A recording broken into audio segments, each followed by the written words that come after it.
Minister for Climate शुक्र है Change. आपने दूसरे खिताबात नहीं मुझ पर इस वक्त सुनाए, मुझे सुनाए। बहुत बहुत शुक्रिया आपका।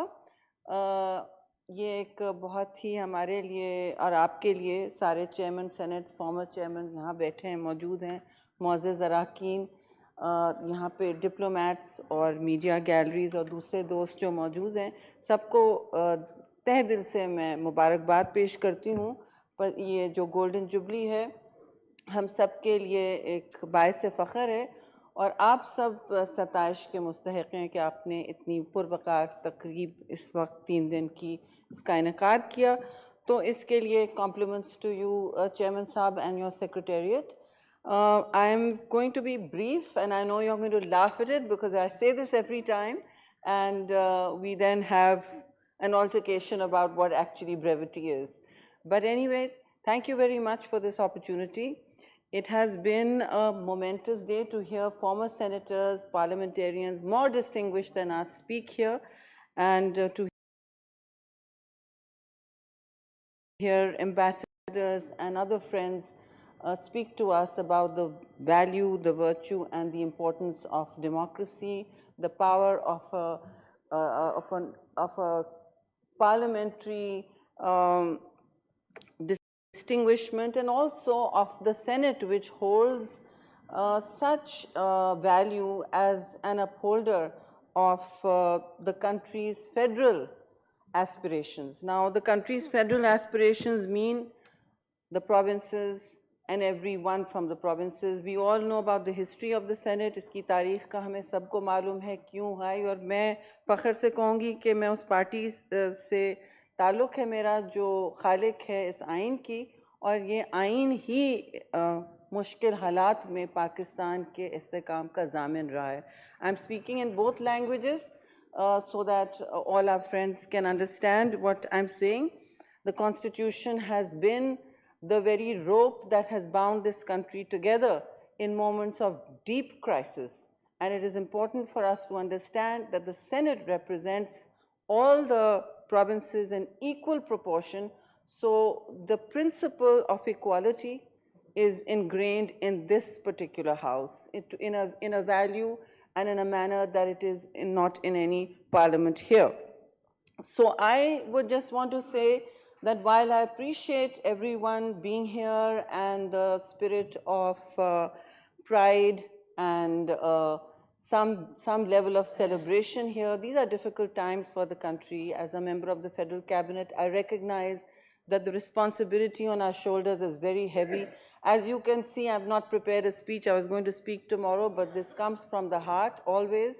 I have always valued being a member of Parliament, and I believe that this is an important time for us to give Parliament the kind of powers back that it deserves. And I say back because steadily all of us have been complicit in eroding the powers of this Parliament, both houses. And in it, I am not accruing or apportioning blame. That is not the spirit of today's exercise. But I do want to say that the Parliament and this particular House, even if it's afflicted by political division, is better served by its opposition being on its benches. So we would have liked to see them there and here, and we would have welcomed them and found space for them. Always, that is the power and spirit of democracy, to find space for the opposition, not physically, but also to talk, to build bridges, and to create some level of momentum for all the beliefs and the core values that we speak about. It has to mean more than words and these actions. It is only in Parliament where we have functional committees, where work is done, where laws are passed, where they're amended for the betterment of the country, and where we even make our mistakes. And we have acknowledged those because history is replete with our mistakes and our shortcomings, Mr. Chairman.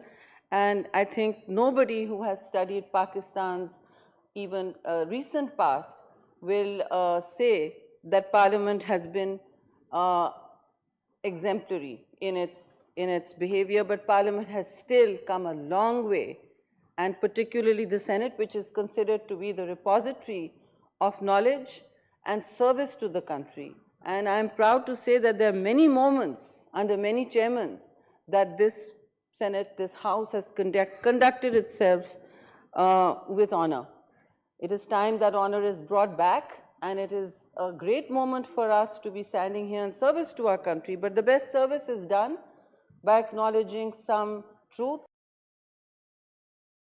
The country is beset by great political divides and great uncertainty. I can tell you here that, all is well and tomorrow things will be better. Yes, indeed, tomorrow will be better, because it just has to be better. We have to ensure it is better. For that, there are better ministers to talk. My job is, as a climate minister, is to ensure that the subject is both internationally and nationally viable and best understood. But I'm also a member of one of our coalition, the Pakistan People's Party, and I'm proud to say that when we talk of upholding the Constitution, we must not forget that it means all of the Constitution. If it means elections on time, it means elections on time. If it means that we give space to the opposition, we give space to the opposition. But the law must be uniform for all. With great respect, I say, everyone is watching, unfortunately watching their television screens for an opposition leader who was the Prime Minister and could have made himself worthy of much more respect by giving Pakistan the space and the time it needed to recover. I am not going to say from what exactly.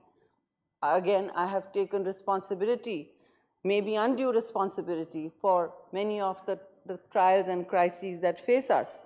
But, I must use this time to say that we must remember with great humility that no one is above the law, no one is above the Constitution, and no one must act against the state.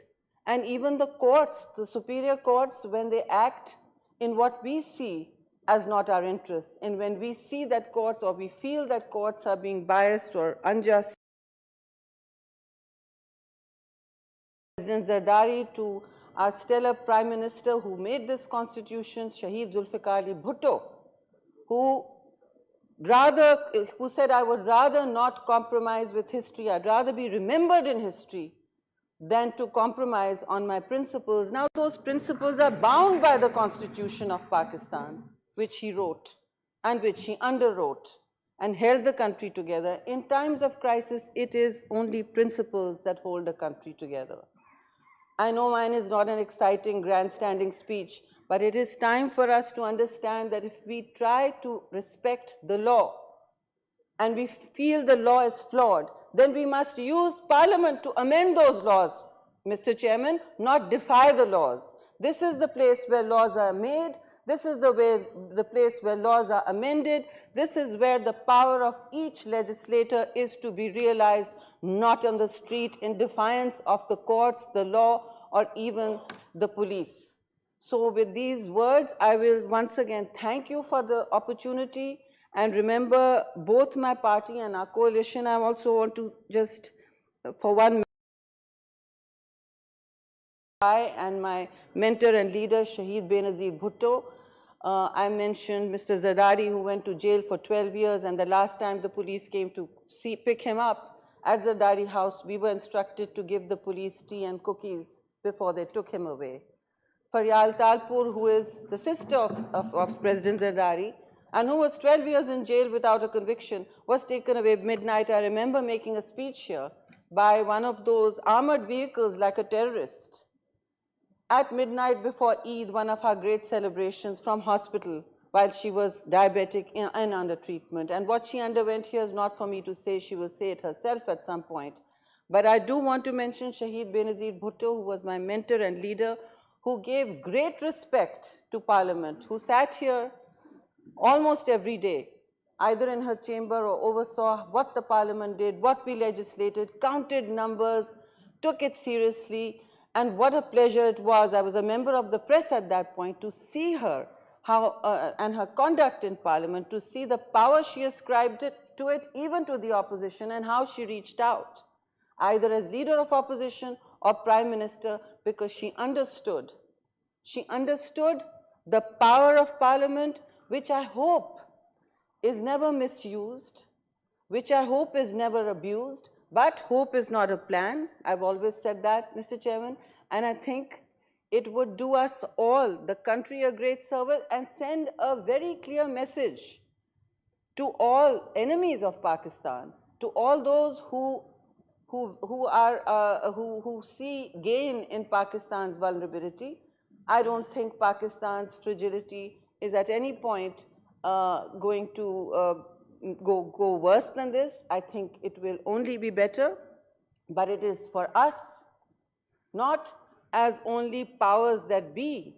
It is for us as legislators, as political leaders, to prove our mettle, to be better, and to bring to these houses the spirit of accountability, the spirit of governance, the spirit of unity that countries in our condition need. And when I say condition, look at Pakistan's climate vulnerability.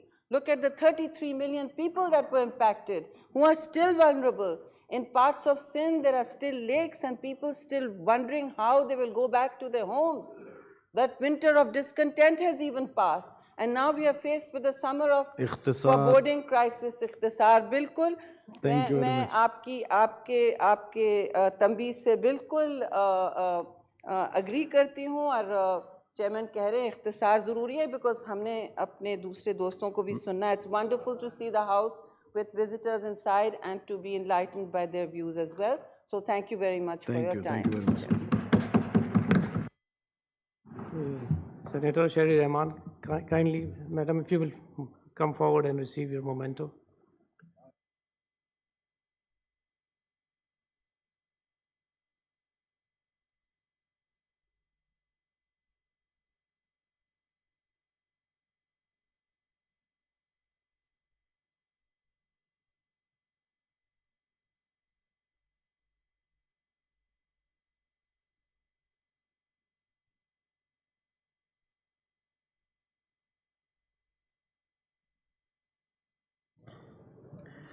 Now I request His Excellency Brother Yarzan, the Ambassador of Kazakhstan, please.